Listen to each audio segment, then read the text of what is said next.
박근혜 대통령으로 좀 넘어가 봐야 될 것 같은데요. 네. 유영하 변호사가 이상한 일을 하고 있어요.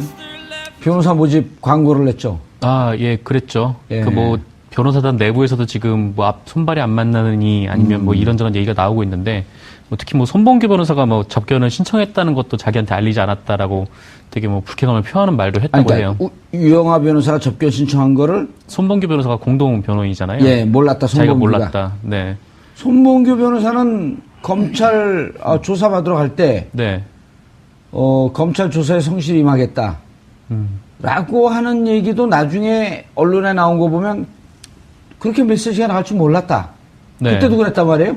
근데 그 전에 삼성동에서 무슨 얘기가 나왔었냐면 내일 검찰 조사 앞두고 입장 발표가 있겠다 이랬단 말이에요. 네. 근데 입장 발표 없이 들어가면서 29자의 간단한 네. 검찰 조사에 충실히 임하겠다.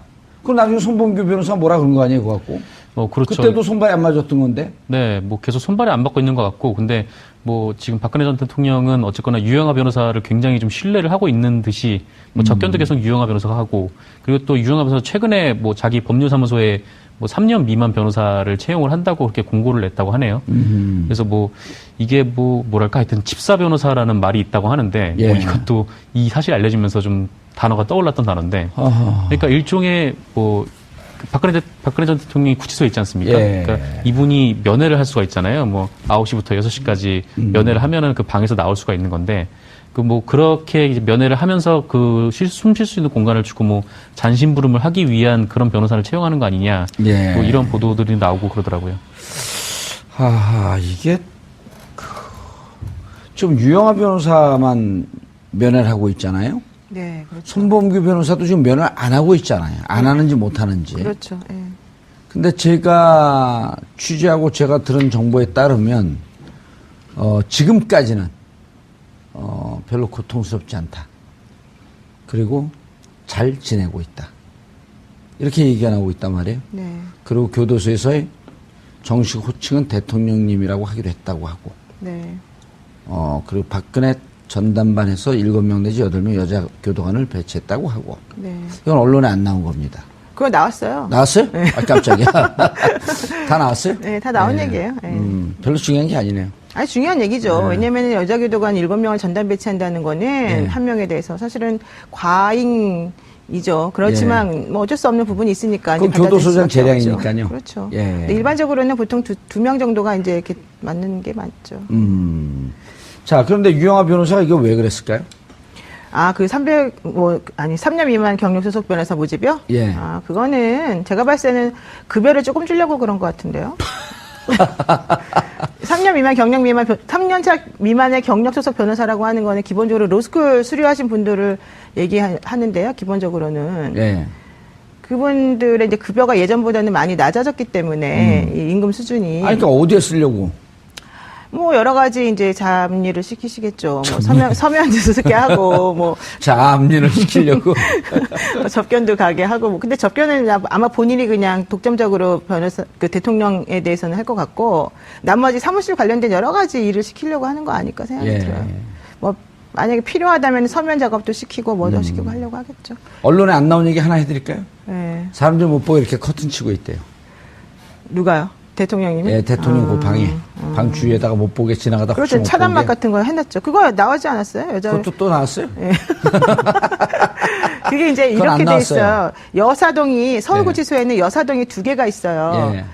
1동하고 2동이 있는데 한 동에는 2층이고 한 동은 3층짜리예요. 예. 그리고 여자 수용자들을 접견할 수 있는 변호사 접견실이 3군데가 있어요. 예. 되게 좁아요. 그래서 이제 박 대통령은 그중에 이제 한쪽 구석에 이렇게 방을 마련해서 예전에 미군들이 사용하던 소파 협정에 의해서 미군들 수용됐을 때. 그 방을 지금 이제 사용하고 있는 거잖아요. 그래서 앞에 이제 차단막대 만들어 놓고 또 뭐 교도관도 7명을 이렇게 2인 1조로 해서 번갈아 가면서 그분을 이제 다른 사람들과 접촉을 막기 위해서 이제 하고 있다는 얘기인데요. 예. 그러다 보니까는 사람들의 눈에 띄는 걸 싫어해서 앞에다 이렇게 다 막아놓고 아무도 이제 보지 못하게 하는 거고 특히 박근혜 전 대통령은 자기의 맨 얼굴을 사람들한테 보이는 걸 제일 싫어해요. 그럼 확인이 된 거예요? 네, 그렇죠. 그래서 자기 얼굴을 아무도 못 보는 거야. 유영하 변호사 이외에는. 그러니까 유영하 변호사는 어쩔 수 없이 이제 변호사로서 볼 수밖에 없으니까 그분은 이제 드리지만 나머지는 제가 보기에는 아마도 안 드릴 가능성이 크죠. 예. 이재원 평론가님, 네. 오늘 원래 저희가 이제 처음에도 얘기를 했는데 최순실 씨와 이제 이재용 부회장하고는 못 만납니다. 남사 여사가 나뉘어져 있으니까 접견가다가 만날 일은 없는데 최순실 씨하고는 많은 변호사들이 그랬거든요. 공범관계, 핵심적 공범관계이기 때문에 원래 같이 수용해서는 안 된다. 네. 근데 이제 최순실 씨가 결국 남부구치소로 갔습니다. 예. 이건 기본적인 원칙이거든요. 그렇죠. 예. 그런데 밖에 이경재 변호사나 유영하 변호사를 통해서 끊임없이 서로 소통하고 있지는 않을까요? 그거는 이미 오래전부터 예. 계속 그렇게 소통을 좀 해온 것 같아요. 양쪽이 서로 이렇게 탄핵심판 과정에서 이 대리인단의 전략을 봐도 그렇고, 최순실 씨가 전략을 쓰는 것도 봐도 그렇고, 그때 이미 굉장히 강경하게 대처하면서 다 모르쇠로 일관하고 그런 식이었잖아요. 예. 이런 것이 사실은 마치 누구 한 사람이 지휘하는 것처럼 이렇게 쫙 진행이 됐단 말이죠. 예. 그래서 그때부터 이미 소통은 계속 해왔을 것이다. 그리고 지금이라 그래서 그게 달라졌겠습니까? 변호인단 간에는 아마 계속 소통을 지금 하고 있는 것으로 예. 이렇게 봐야 되겠죠. 그게 합리적이죠. 예. 네. 자, 블랙리스트 재판도 또 진행이 돼요. 이게 사건이 대한민국 국민이 전체가 다 변호사 수준으로 이 법률 지식과 재판 정보에 대해서 알아야 되니 이거 어떻게 살죠, 우리처럼. 그러니까요. 우리나라 국민들이 정말 이번 사건을 계기로 해서 예, 변호사 필요 없는 세상이 됐어요. 변호사들이 정말 살 곳이 없어지고 있습니다, 점점. 예. 지금 재판 어떻게 되고 있나요?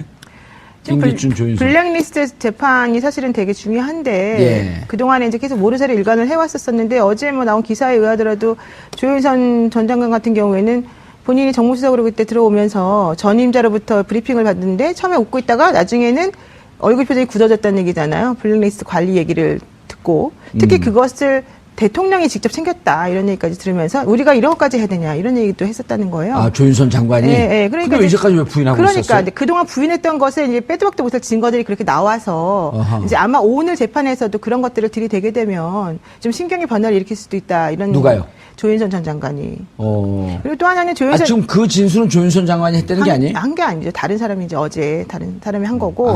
조윤선 장관이 듣고 있으면서 전임 장관으로부터 전임자로부터 인수인계 받으면서 그 얘기를 듣고 얼굴이 굳어졌다. 얼굴이 처음에는 굳어졌다. 웃으면서 즐거운 마음으로 듣다가 이제 이렇게까지 해야 되느냐 이런 얘기를 했다는 그때 정무수석 인수인계 때 얘기를 하시는 거죠? 그렇게 됐고 그래서 이제 오늘 재판하게 되면 과연 이 사람이 견딜 수 있을까? 또 중요한 건 지금 조윤선 전 장관의 심리적 변화가 사실 매우 중요합니다. 예. 그분이 지금 구치소 생활을 잘 못 견뎌가지고 귤만 드시고 엄청나게 지금 말랐다는 거잖아요. 그리고 남편하고 하루 종일 그 접견실이 3개밖에 없는데 접견실을 아침부터 밤까지 계속 자기 혼자 독점적으로 사용하다시피 하고 있어요 지금. 그 변호인 접견은 그 시간 제한이 없으니까. 없죠. 그러니까 그러면서 남편하고 계속 이제 그런 소통을 하고 있는데 얼마나 답답하겠습니까? 그런 여러 가지 것들을 지금 보게 되면은 본인이 빠져나갈 방법이 점점 없다는 것을 이제 깨닫게 되는데 이런 결정적인 증거까지 법정에서 제출이 되게 되면 사실은 이제 결정을 해야죠. 본인 스스로도. 계속해서 일관되게 부인하는 식으로 갈 것이냐 아니면 정말로 김영재, 김상만 그런 병원 그 원장들처럼 그냥 죄송하다 그러고 읍소작전으로 갈 것이냐. 사실 그럴 수밖에 없어요. 이미 조윤선 장관은 그쪽으로 좀 틀었다고 이렇게 보이지 않나요? 그렇게 될 수밖에 없죠. 얼마나 불안하고 강박 증세까지 보이는데 사실 그 안에서 잘 못 견디고 있는 게 사실이거든요. 안 갔다 왔잖아요. 저는 구치소는 안 가봤는데 이제 거기 들어간 사람들이 의뢰인들이 많잖아요. 제 의뢰인들이. 무척 떨죠. 아니 근데 두 부류가 있더라고요. 되게 적응 잘하는 사람들도 있고 저 같은 사람들이 있고 그리고 또 적응 못해서 조금 말린 사람도 있어요. 근데 좀 지나고 나면 확실히 이제 얼굴들은 다 살이 좀 붙으셔서 세 번째 좋아지기도 부류가 하고. 있어요. 어떤 적응 못하면서 잘하는 척하는 사람들이 있어요. 연기하는 사람들 쪽팔리니까. 또 뭐 가면 우울증 이런 건가요?